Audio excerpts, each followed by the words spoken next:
할렐루야. 우리 옆 분들과 인사하실 때 십자가의 그 사랑을 잊지 마십시다. 이렇게 한번 인사하실까요? 십자가에서 달리시기까지 우리를 사랑하신 주님의 은혜가 이미 우리에게 임했는데 왜 어찌 다른 것을 주시지 않겠습니까? 하나님의 은혜가 풍성히 우리의 삶에 흘러 넘치시기를 또한 주님의 이름으로 축복합니다. 지난 주간에 파나마에 다녀왔습니다. 웨슬리 신학교가 섬기고 있는 중남미 이사회를 참석하기 위해서였습니다. 10여 년이 훨씬 넘었습니다만 멕시코에 있는 유카탄 신학교를 지원하는 일로 시작하여서 열악한 중남미의 신학교 사역들을 지원하고 또 목회자들을 훈련하는 그런 섬기는 일들을 감당하고 있는 사역입니다. 현지 교회, 현지 교단과 연계하여서 웨슬리 신학대학원의 교수진들을 파견하기도 하고 또 실질적인 목회의 가르침이 필요한 경우에는 한인 목사님들을 중심으로 강사를 선정해서 그들을 보내서 실제적으로 목회를 잘 할 수 있도록 돕는 사역들을 하고 있습니다. 연합감리교회 목사는 개교에 속해 있기보다는 연합감리교 전체를 위해서도 또한 함께 섬겨야 하는 책무가 있습니다. 저도 한인연합감리교회에서의 여러 가지 사역에 대해서 참여해 달라는 요청을 받지만 다 할 수는 없는 일이기 때문에 제가 대부분은 사양을 하고 있습니다. 하지만 선교적인 일들은 목회에 큰 영향을 주지 않는 범위 내에서는 가능한 한 참여하고 있습니다. 이번에 파나마에서 모이게 된 이유는 아마존 인디언 선교를 하고 계시는 선교사님께서 현지 목회자들을 훈련시켜 달라라는 요청을 하셨기 때문에 그 일들을 타진하기 위해서 선교사님이 올 수 있는 가장 가까운 도시인 파나마에서 모이게 되었습니다. 마지막 일정 중에 벌레에 좀 많이 물려서 얼굴만 멀쩡하지 지금 속은 막 근지럽습니다만 제가 수고와 비용을 아끼지 않고서도 달려가는 이유는 그곳에서 우리가 감당해야 할 선교적인 사명이 있기 때문입니다. 중남미에 세워진 교회의 상황들을 보면 많이 발전을 했습니다. 그래서 이전과 달리 경제가 좋아지고 또 도시가 발전하면서 제법 규모를 갖춘 교회들이 생겨나고 있습니다. 규모로만 본다면 제가 방문했던 한 교회는 몇천 명이나 되는 그런 교인들로 구성되어 있는 교회였습니다. 어떤 경우에는 저희 교회보다 훨씬 더 좋은 음향 시스템을 가지고 있더라고요. 그러니까 이제 선교지가 필요로 하는 것은 실은 물질적인 후원이 아니라는 것을 보게 됩니다. 교회 건축을 해서 교회를 하나 세워주는 것도, 예배당을 세워주는 것도 긴급한 일은 실은 아닙니다. 실제적으로 그들에게 필요한 것은 교회든 세워지고 교인들은 늘어나고 있는데 그들을 말씀으로 제대로 양육할 수 있는 훈련된 목회자들이 부족하다라는 것이죠. 중남미 교회 다 그렇지는 않겠습니다만 일반적으로 보면 목사님들 중에서 그런 분들이 있답니다. 실제로 목회를 하는데 갑자기 시작하게 된 계기가 아침에 일어났는데 내가 목사가 되겠구나 이런 필을 받아갖고는 갑자기 그날부터 목사가 되는 경우도 있다는 이야기를 듣습니다. 몇 시간씩 뜨겁게 기도합니다. 온몸으로 찬양하면서 하나님 앞에 찬양하고 춤추지만 말씀을 듣는 시간은 고작 몇 분에 지나지 않는다라는 것이죠. 왜냐하면 섬기는 목사들이 말씀을 제대로 가르칠 수 있는 신학적인 훈련을 받지 못했기 때문입니다. 물론 목사가 된다고 하는 것, 하나님의 일을 하기 위해서 꼭 목사가 되어야 하고 신학교를 나와야 한다라고 생각하지는 않습니다. 그러나 그런 경우에는 반드시 하나님께서 사용하시는 증거가 또 역사가 나타나게 되는 것이죠. 우리 입장에서는 이해하기 어려운 일들이 하루아침에 갑자기 목사가 된 사람이 나타나서 목회를 하는 일들이 선교지에서는 일어나고 있습니다. 그래서 오히려 교회가 세워지고 교인들이 늘어나고는 있지만 그와 비례해서 더 많은 문제들이 일어나고 있는 것이 사실입니다. 논쟁의 여지는 있겠습니다만 목회자 한 사람이 얼마나 중요한지는 강조하지 않아도 대부분 인정하실 것입니다.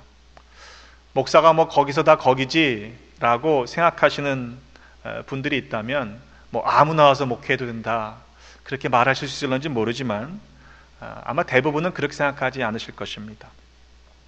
물론 저라고 다 준비가 되었기에 목사가 된 것은 아니었습니다. 20여 년 전에 목사 안수 받았을 때만 생각해 봐도 충분하게 준비가 되어서 자격이 되어서 목사가 된 것은 아니라고 생각합니다. 지금도 하나님께 저를 다듬어 가고 계시는 것을 알고 있습니다. 하지만 목사로서 최소한의 신학적인 소양과 교육을 받지 못한 사람들이 목회를 하다 보니 교회는 점점 복음에서부터 멀어져 가고 있다라는 현실을 우리는 간과하지 않을 수 없는 것이죠. 그 때문에 이단도 많아지는 것이 사실입니다. 물론 그러한 문제들은 선교지에서만 일어나는 것이 아니라 실제 우리가 살아가는 이 시대의 교회 안에서도 일어나는 일이라는 문제 때문에 우리가 심각하게 받아들이지 않을 수 없는 것입니다. 올해 우리의 교회 목표 중에 영혼 구원, 인가 기도, 또 세계 선교를 놓고 기도하며 달려가고 있는데 우리가 어떻게 다 세계 선교를 감당할 수 있겠습니까? 그러나 우리에게 주어진 우리들의 우리들의 분량, 우리가 책임져야 할 세계 선교의 책임이 있다는 사실은 부인할 수 없습니다. 특별히 우리 교회가 위치하고 있는 이 템파라고 하는 곳은 지정학적인 위치를 고려할 때 중남미 선교의 매우 전략적인 기지가 될 수 있는 곳이라는 사실은 분명합니다. 때문에 제 사역의 많은 부분이 이 중남미 선교에 집중되고 있는 것이죠. 이 웨슬리 중남미 신학교는 중남미로 시작했습니다만 세계 여러 곳곳에서 그 사역들을 지원해달라라는 요청을 받고 있기 때문에 2년 전부터는 지역을 나눠서 아시아에 있는 목사님들을 중심으로 아시아 이사회를 또다시 구성해서 효과적으로 섬기고 있습니다. 가르치는 과목에 따라서는 교차해서 강사진을 보내기도 합니다만 우리가 이 시대를 살아가면서 보다 효율적인 선교를 해야 한다라는 필요성들을 우리가 이해하고 있는 것이고, 그래서 인적, 물적 자원들을 지혜롭게 사용해야 하는 시대를 살고 있습니다. 오늘 말씀으로 돌아가 보면 부활하신 예수님께서 저희들과 함께 계시다가 승천하시기 직전에 주신 지상 명령입니다. 그것은 선택이 아니라 명령이라는 사실에는 아무도 이의를 제기할 분이 없을 것입니다. 우리들의 문제는 이 말씀을 정말 명령으로 여기고 있는가라는 것입니다. 주님의 명령이라 여기고 있다면 마땅히 우리는 그 명령을 따르고 있어야만 합니다. 하지만 과연 우리는 어떠한가 한번 말씀을 통해서 생각해 보기를 원합니다. 본문 속에는 11 제자가 갈릴리에 가서 예수께서 지시하신 산에 이르러 예수를 배웁고 경배하나 아직도 의심하는 사람이 있었다라고 전해줍니다. 그 사람들이 누구입니까? 예수님께서 직접 택하신 사람들입니다. 공생의 3년 동안 함께 다니며 예수님께 말씀을 배웠던 제자들입니다. 그것도 부활하신 이후에 주님을 직접 만났던 제자들입니다. 그런데도 그 중에는 의심하고 있는 사람들이 있다라는 것이지요. 참 이상한 일입니다. 부활하신 주님을 눈으로 보았다면, 손으로 만졌다면, 식사도 함께 나누었다면 당연히 믿어야만 하지 않겠습니까? 하지만 그들 중에는 아직도 의심하는 사람들이 있었다는 것이죠. 눈으로 본다고, 손으로 만졌다고 믿을 수 있는 것은 아니라는 말입니다. 때문에 우리가 이렇게 믿을 수 있는 것 자체가 은혜라는 사실을 알아야만 하는 것입니다. 11 제자라고 했습니다. 예수님을 은전 30에 팔아넘겼던 가룟 유다가 제외된 숫자이겠죠. 나중에 베드로는 가룟 유다가 죽고 난 이후 그 빈자리를 채우기 위해서 이렇게 요청합니다. 사도행전 1장 17절로 22절의 말씀에 보면 이 사람은 본래 우리 수 가운데 참여하여 이 직무의 한 부분을 맡았던 자라. 이 사람은 불의의 삭스로 밭을 사고 후에 몸이 곤두박질하여 배가 터져 창자가 다 흘러나온지라. 이 일이 예루살렘에 사는 모든 사람에게 알리어져 그들의 말로는 그 밭을 아겔다마라 하니 이는 피밭이라는 뜻이라. 시편에 기록하였을 때 그의 거처를 황폐하게 하시며 거기 거하는 자가 없게 하소서 하였고, 또 일렀으되 그의 직분을 타인이 취하게 하소서 하였도다. 이러함으로 요한의 세례로부터 우리 가운데서 올려져 가신 날까지 주 예수께서 우리 가운데 출입하실 때에 항상 우리와 함께 다니던 사람 중에 하나를 세워 우리와 더불어 예수께서 부활하심을 증언할 사람이 되게 하여야 하리라. 그렇게 말씀하고 있습니다. 말씀 속에 보면 가룟 유다조차도 본래는 그 직분이 그에게 주어졌다라는 사실을 우리는 기억해야 합니다. 하지만 그 직분, 그에게 본래 주어졌던 직분을 타인이 취하게 되었던 것이지요. 누구의 탓입니까? 남의 탓을 할 수는 없는 일입니다. 가룟 유다에게 책임이 있는 것입니다. 바라기는 우리 모두 각자에게 주어진 직분, 그 직분을 타인이 취하는 일이 없는 그런 믿음의 경주를 달려가시기를 주님의 이름으로 축복합니다. 그렇게 말씀드린다고 해서 혹시 오해하시는 분들이 있어서도 안 될 것입니다. 그래? 그럼 내 직분 뺏기면 안 되지. 나밖엔 없어. 다른 사람은 못해. 이렇게 생각하시는 것은 오해입니다. 왜냐하면 하나님께는 일꾼이 많이 있기 때문입니다. 사람이 없는 것이 아닙니다. 내가 아니어도 충분히 다른 사람이 할 수 있습니다. 하지만 내게 주신 직분, 내가 감당해야 할 그 직분을 감당하지 않으면 그 일들을 통해서 내게 허락된 복을 빼앗길 수도 있다는 사실을 우리는 알아야 하는 것이지요. 때문에 우리 각자에게 맡겨진 직분을 소홀히 하지 말고 빼앗기지 마시고 충실히 감당하는 충성된 일꾼들이 되시기를 주님의 이름으로 축복합니다. 예수님께 제자들에게 말씀하셨습니다. 하늘과 땅의 모든 권세를 내게 주셨으니 그러므로 너희는 가서 모든 민족을 제자로 삼아 아버지와 아들과 성령의 이름으로 세례를 베풀고 내가 너희에게 분부한 모든 것을 가르쳐 지키게 하라. 하늘과 땅의 모든 권세를 가지신 분의 명령입니다. 우리가 결코 가볍게 여길 수는 없을 것입니다. 그러므로 너희는 가서 명령하셨습니다. 일단은 가야 합니다. 난창하게 넋놓고 앉아 가만히 있어서는 결코 이 일들이 이루어질 수 없습니다. 여러분, 전도할 대상이 없습니까? 실은 우리들의 삶의 지경이 넓지 않기 때문입니다. 우리가 얼마나 많은 나라들을 여행했는지, 몇몇 나라들을 방문했는지 그것과는 상관없는 일입니다. 우리들의 삶의 지경이 얼마나 넓어지기를 원하고 계십니까? 그것은 단지 우리가 소유하고 있는 땅의 평수가 넓어지는 것을 의미하지 않습니다. 하나님께서 그렇게 우리의 지경을 넓히시는 것이 아닙니다. 만일 하나님께서 우리의 지경을 넓히고 계신다면 그것은 복음을 전하라고, 증인으로서 살아가라라고 주시는 은혜인 줄로 믿으시기를 바랍니다. 저도 세계 여러 곳을 방문할 기회가 있을 때마다 그런 생각을 하곤 합니다. 내가 목사가 아니었다면, 복음을 증거하는 일, 말씀을 가르치는 사역을 하지 않았다면 내가 이런 나라들까지 올 수 있는 기회가 있었을까 싶은 생각에 감사한 마음을 갖습니다. 가만히 계시지 마시기를 바랍니다. 가라 명령하셨습니다. 내가 그 말씀 앞에 오늘 결단하지 않으면 실은 갈 가능성이 거의 없습니다. 나중에 형편이 되면 가야지 마음은 먹고 있지만 오늘 결단하지 않으면 실은 그 마음이 실현될 가능성은 거의 없다는 것을 알아야 합니다. 모든 민족을 제자로 삼으라 라고 말씀하셨습니다. 대상은 모든 민족입니다.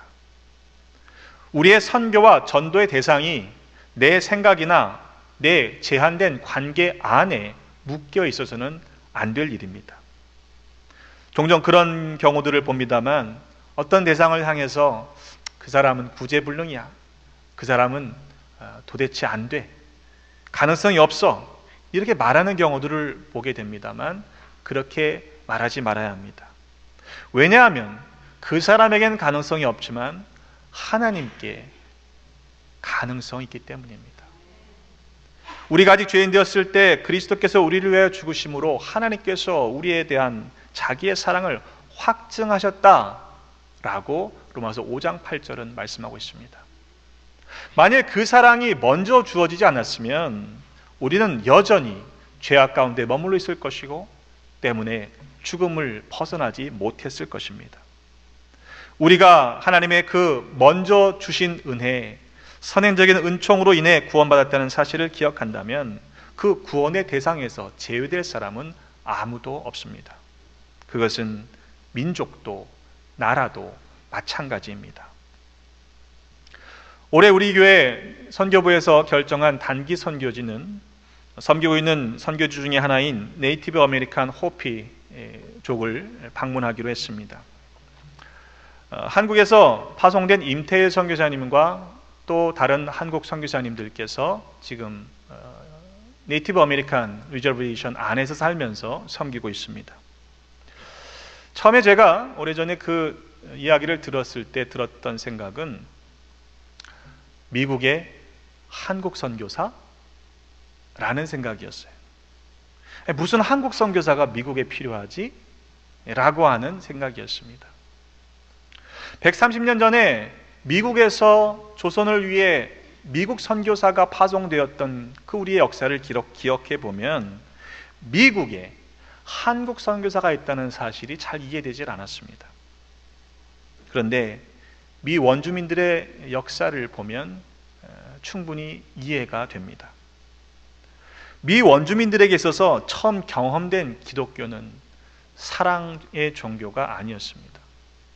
복음이 아니었어요. 그들이 겪었던 기독교는 칼과 학살이었습니다. 아우슈비츠에서 가스실에 죽어간 600만의 유태인이 있었다라는 사실에 우리는 경악을 금할 수 없습니다. 그런데 아십니까? 이 대륙에서 학살당한 미 원주민들의 수는 최소한 유태인들의 학살된 수보다 10배나 많다는 사실을 말입니다. 인디언 리저베이션이라고 부르는 인디언 보호구역에 가보신 적이 있습니까? 과연 누구를 보호하기 위한 것인지 생각해 봐야 할 문제가 있습니다. 오래전 그 원주민들 가운데 기독교인이 된 한 추장이 이렇게 말했다고 합니다. 처음에 그들의 손에는 성경이 있었고 우리에겐 땅이 있었다. 그런데 지금 우리들에게는 성경이 있고 저들에게는 땅이 있다. 미 원주민들에게는 백인 선교사는 총과 칼을 들고 와서 자신들의 땅을 빼앗은 침략자들에 불과했습니다. 때문에 그곳에 교회는 있었지만 오래전부터 교회는 세워졌지만 미 원주민들이 기독교를 사랑의 종교로 정말로 복음 그 순수한 복음 자체를 받아들이지는 않았던 것입니다.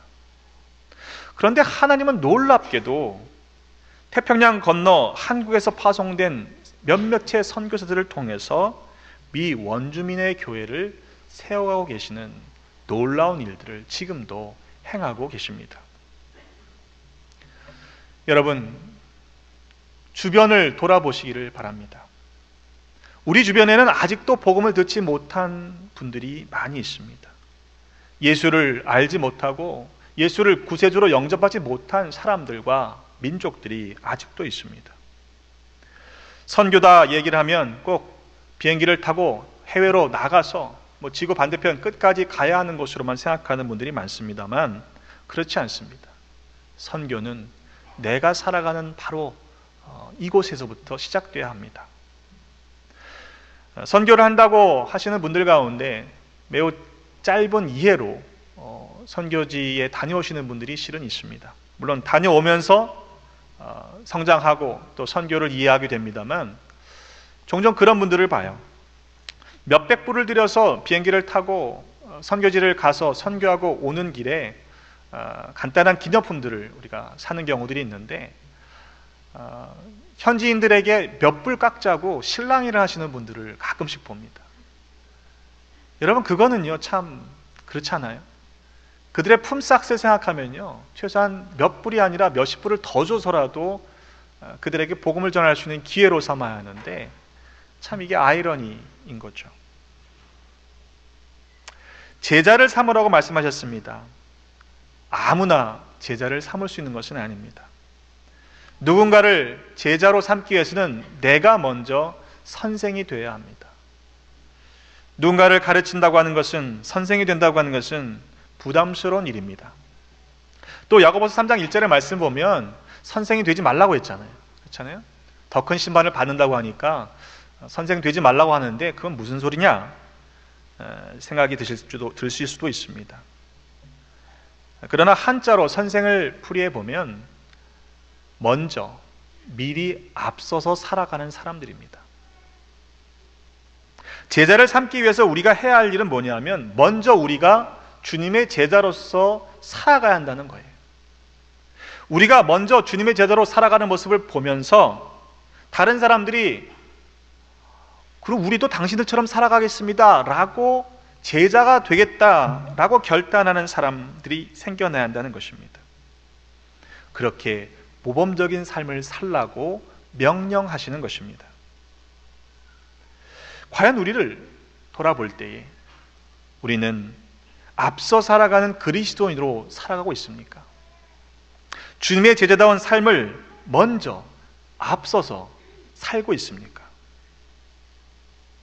만일 우리 주변에 아직도 제자 되겠다라고 하는 사람이 없다면, 제자로 삼을 만한 사람이 없다고 한다면 그 말은 우리가 제자로서 살고 있지 못하다라는 말이 될 것입니다. 누군가 제자로 삼는다는 것은 번거로운 일이고 시간이 많이 걸리는 일입니다.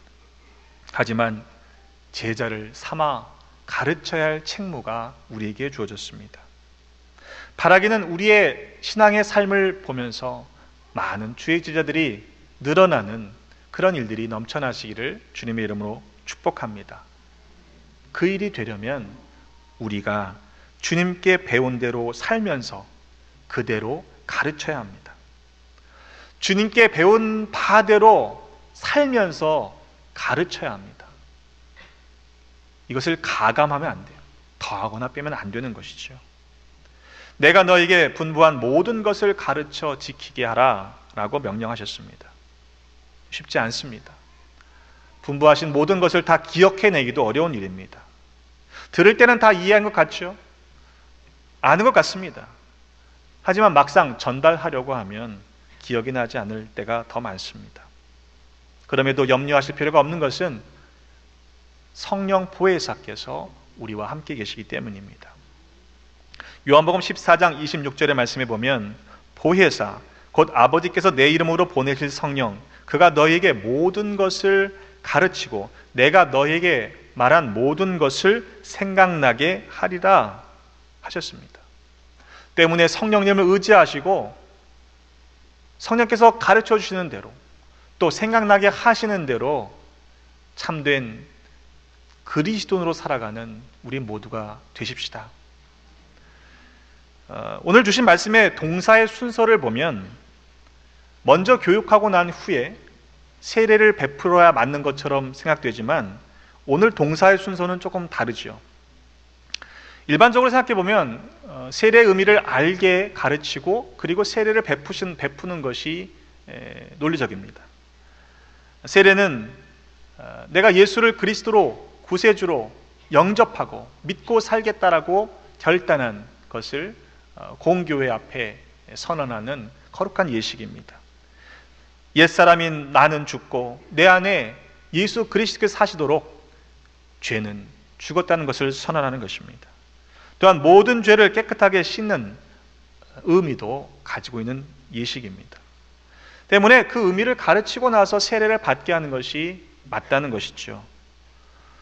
하지만 성경에 보면 그 물 세례를 받기 전에 이미 성령 세례를 받는 경우도 등장합니다.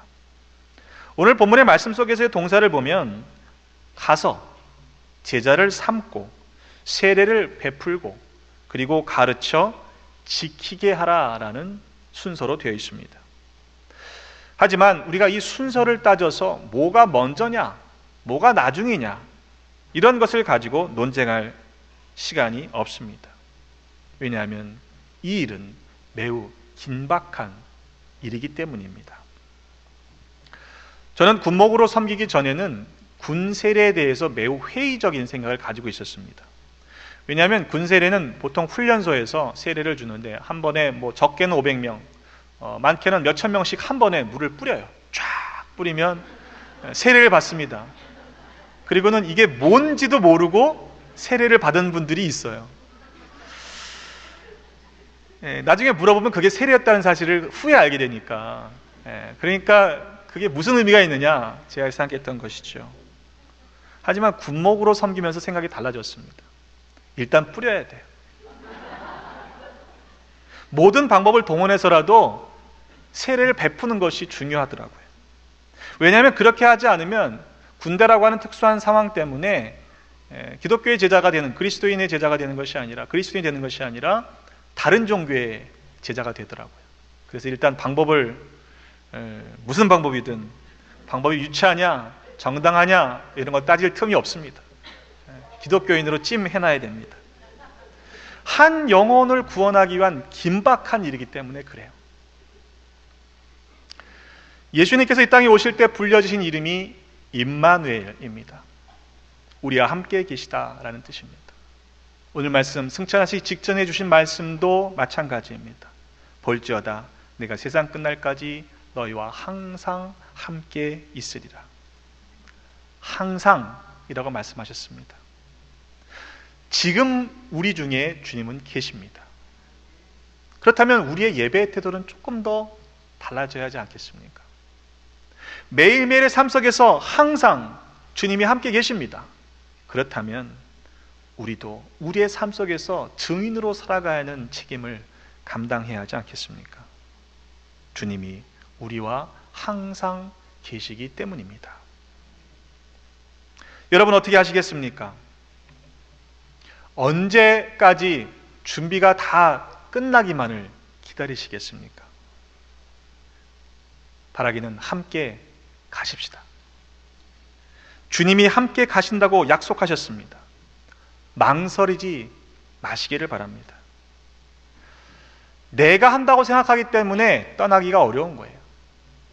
내가 하는 것이 아닙니다. 나를 통해서 하나님께서 일하시는 것입니다. 그래서 선교를 말할 때 하나님의 선교다라고 말하는 것이에요. 선교라고 하는 것은 선교지에 가서 내가 준비한 것들을 잘 하고 완벽하게 해놓고 오는 것이 실은 아닙니다. 이미 그 일은 하나님께서 시작하셨기 때문입니다. 단지 우리는 가서 하나님께서 하고 계신 일들을 보는 거예요. 그리고 그 일들을 위해 우리가 어떻게 쓰임받을 수 있을까, 그 부분만을 조금씩이지만 감당하고 오는 것입니다. 때문에 나중에 시간이 나면, 기회가 되면 가겠다라고 미루지 마시기를 바랍니다. 그때가 우리에게 오지 않을 수도 있습니다. 그때가 오더라도 여전히 할 수 없는 상황이 될 가능성이 많습니다. 지금 결단하십시오. 나이가, 건강이, 여건이 핑계가 되지 않았으면 좋겠어요. 가라. 다른 거 묻지 않으셨습니다. 일단 가십시다. 주님의 명령입니다. 주님이 함께 하십니다. 복음을 전하는 일에 함께 떠나는, 그래서 예비하신 복을 누리는 우리 모두가 되시기를 주님의 이름으로 축복합니다. 기도하겠습니다. 하나님, 우리를 먼저 구원하여 주셨으니 감사합니다. 그리스도인으로 앞서 살게 하시니 감사합니다.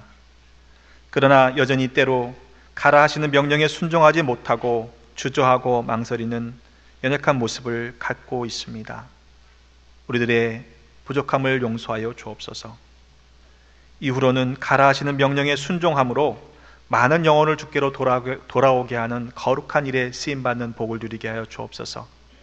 우리의 상황과 환경과 형편에 묶여있지 않게 하시고 그 너머에서 역사하시는 하나님으로 인하여 쓰임받는 복을 누리게 하여 주옵소서. 항상 우리와 함께 계시는 예수 그리스도의 이름으로 기도하옵나이다. 아멘.